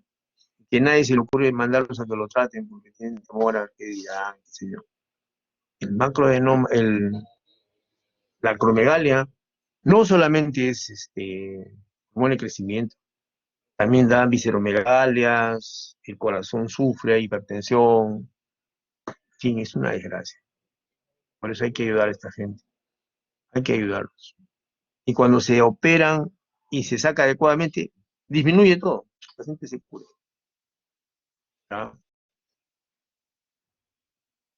A veces no se consigue, entonces hay que darle radioterapia. A veces no se consigue. ¿Ya? Cushing, como dijimos, es una enfermedad de corticoides, de ACTH. Es un desorden, generalmente se ve en mujeres, no es frecuente. Yo lo he visto más en mujeres. ¿Ya? Este síndrome de Cushing, ¿qué provoca? Es otra desgracia. Provoca obesidad centrípeta, aumento del cuerpo, se llena de grasa, la fase está en luna llena, es hipertenso, tiene triglicemia, es una desgracia, de quimosis y problemas. Pero ustedes, su cuerpo es delgadito y su cuerpo obeso. Se llama obesidad centrípeta. Se recomienda buscar, porque generalmente es pequeño el tumorcito. ¿Qué lado es el que está afectado? ¿El derecho o izquierdo? Hacemos un poco de cateterismo del seno petroso para ver si nos vamos a la derecha o a la izquierda. Pues es chiquitito. El tema es sacarlo. ¿Ya? La resonancia lo ubicamos bien, generalmente se encuentra un adenoma. Muchas veces fallamos. Bien difícil el manejo del Cushing. Bien difícil. Con cirugía transesfenoidal más o menos tenemos un 80% de curación. Y hay recurrencia, y cuando hay recurrencia, ni modo, estamos ahora recurriendo al gamma knife para controlar, ¿no? Tratamiento es cirugía, pero depende de nuestra habilidad para encontrar el tumor. Que es una bolita pequeñita, de un granito de arroz. Hay que buscarlo así, mapearlo, miren ustedes, hacer cortes horizontales así, verticales, como cuadraditos, y buscando uno por uno, hasta encontrar el tumorcito. Acá se lo encontró, ven, y se le sacó el microadenoma. Es microadenoma. La idea es conservar la glándula, no destrozarla. Para esos tumores de hipófisis, ahora el tratamiento de lesión es transestenoidal, es menos traumático, más barato, el paciente sale mejor, pero también hay complicaciones, no crean. He visto ya como 4 hemorragias por vía transestenoidal, porque se lesiona la carótida. A través de la nariz se llega a la carótida. Acá tienen ustedes una imagen, uno entra creyendo que está acá y a veces se va para este lado, acá está la carótida. Hace un forado a la carótida y una hemorragia brutal. Saben ustedes cómo sale el tumor. Se le cierra la tapita con Geljuan, con sellante, ¿no?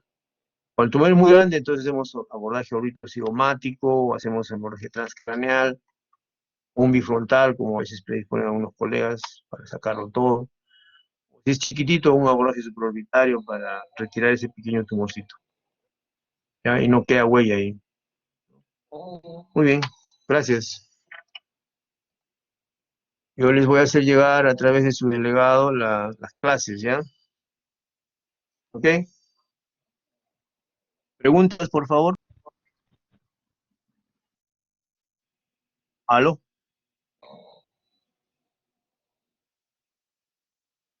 ¿Preguntas?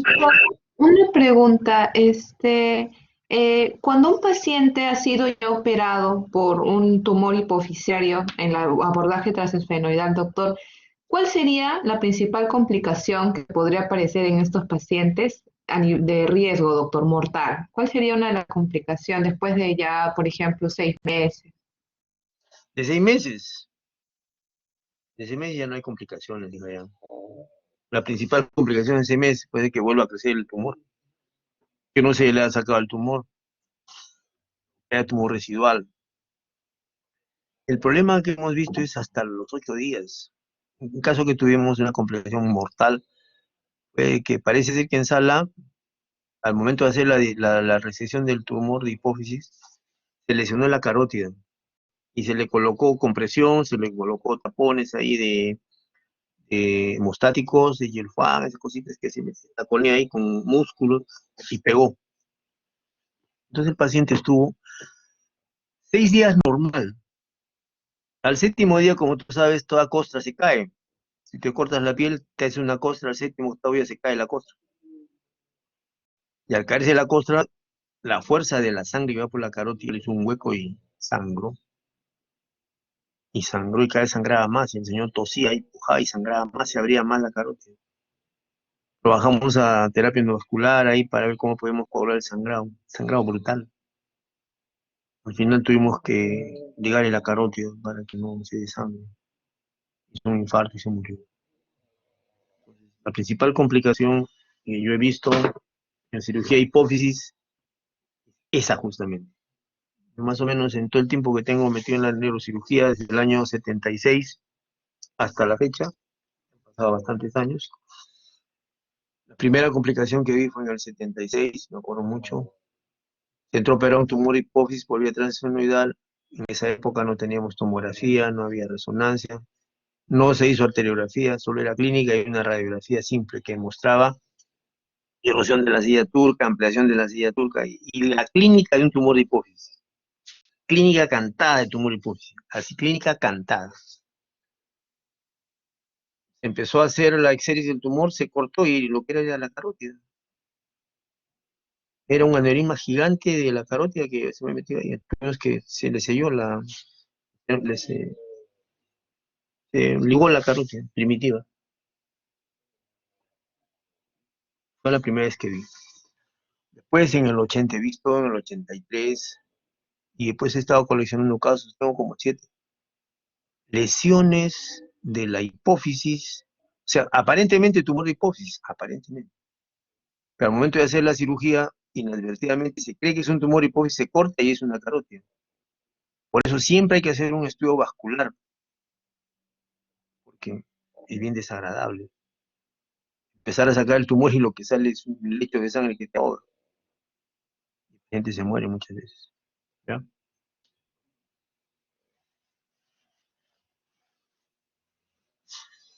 ¿Más preguntas?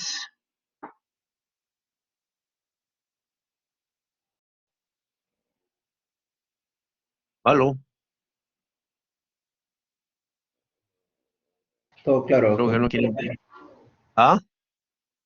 Todo claro, doctor, al parecer. No hacen preguntas mis compañeros. Ok, entonces, no se olviden, la próxima semana, sábado, es el examen, ¿ya?